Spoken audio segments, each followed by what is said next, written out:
Hello everyone. Today is the speech of my paper, and the title of my paper is the applications of causal inference-based material manufacturing, systematic reviews. My paper consists of 4 parts, and here is the part 1.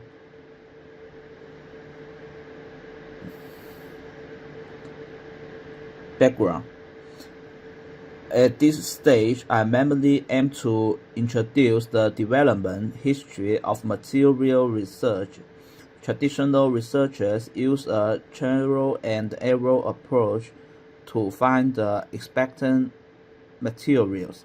After the introduction of machine learning models, data-driven approaches have improved the efficiency of material scanning and property prediction.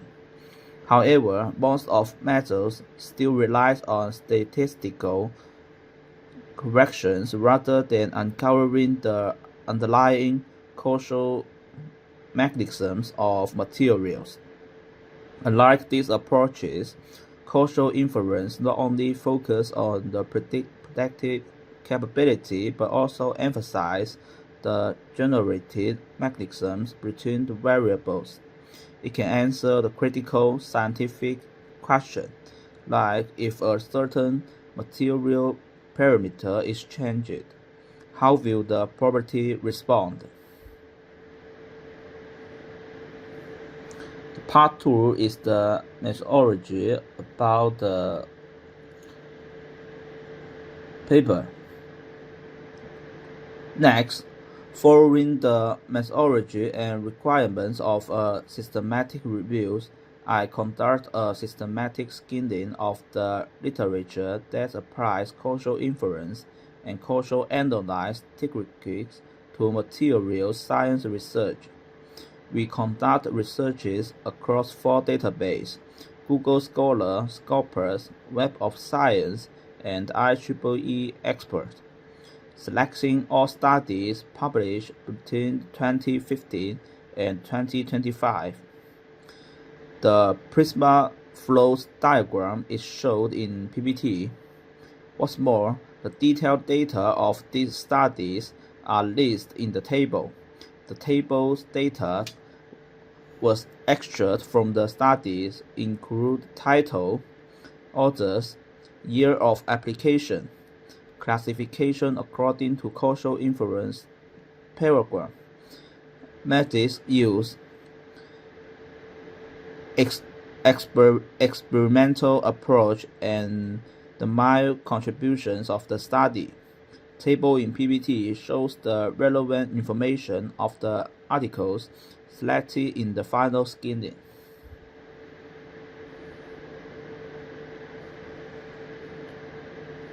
Part 3 is the experimental results. To enable more causal inference, researchers in different fields have adopted very mathematical tools and perspectives, leading to the development of 3 major causal inference paradigms: the potential outcomes model (POM), the structural causal model (SCM), and the structural equation model (SEM). Each paradigm has its own advantages and emphasis in different aspects of causal analysis. To sum up, the main approach of the POM is to vary parameters in experiments, set up the control group, and perform the causal analysis through counterfactual comparisons.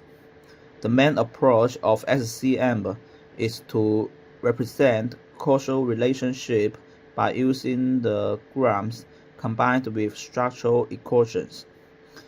The main approach of SEM is to integrate a measure model with a structural model to estimate a set of pathways. Below I will illustrate the core ideas of these three paradigms through the three examples.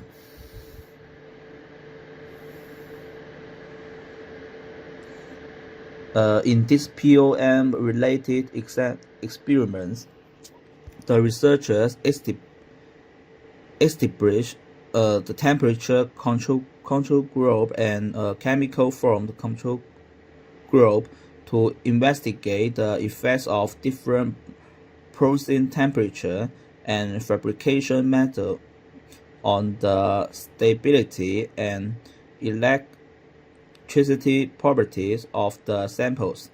Through the XRD analysis and actual chemical testing, they demonstrate that the MOO3 MPS prepared at 450 degrees exhibit superior performance compared with MOO3 MPS and MOO3 MPS prepared at other temperatures. In the SCM-related examples, the researchers use a direct graph to investigate the causal relationship among the observed and latent variables in an industrial production process, including the input moisture content and addition of water, and the moisture content at the output, and so on. They applied the backward criterion to select the necessary control variable from the confounders while excluding the effects of mediators and colliders. Finally, they estimated the causal effects by using a linear regression model.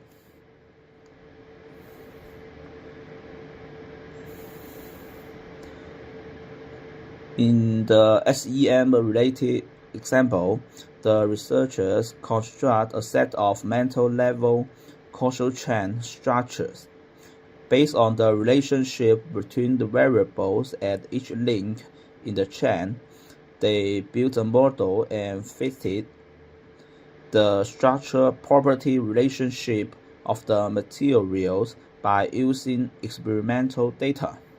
The model was used for inferential prediction, explaining the causal effects among the variables.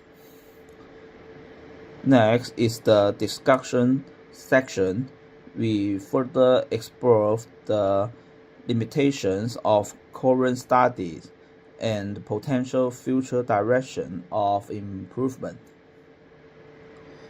About the limitations, we list three aspects of it: the uncertainty in experimental data, black box property of ML models, and disconnect between physical mechanisms and statistical models.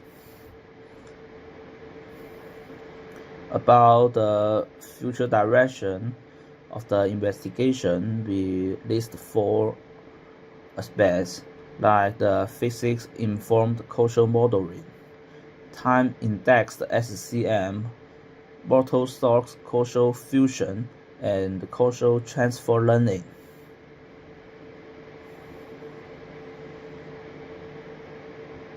Thanks for watching. That's all. Thank you.